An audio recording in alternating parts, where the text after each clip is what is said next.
এসব প্রশ্নে ইন্সপেক্টর বিভ্রান্ত হয়ে পড়ল। এই ভিডিওটি তাকে দিয়েছিল এক অজানা মেয়ে।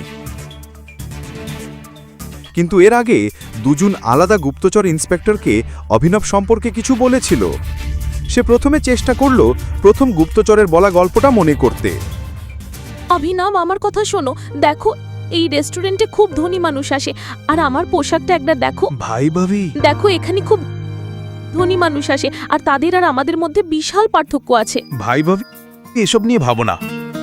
আমি তার জন্য সঞ্চয় করেছি। আজ তোমার জন্মদিন ভাই ভাবি। ঠিক তাই, তুমি দিনরাত ডেলিভারি দিয়ে টাকা জমিয়েছো। আমি তোমাকে একদিনই সেই সব টাকা নষ্ট করতে দেব না। এসব ছেড়ে দাও, শুধু আমার সঙ্গে চলো।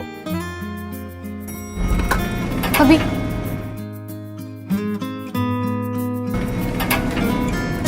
দাঁড়াও, আমি টেবিল দেখে আসি। অভিনবকে থামাতে বৈভবী দৌড়ে গেল, আর তাড়াহুড়ো করতে গিয়ে ধাক্কা খেয়ে এক ধনী মানুষের দামি সুকে ওয়াইন ফেলে দিল।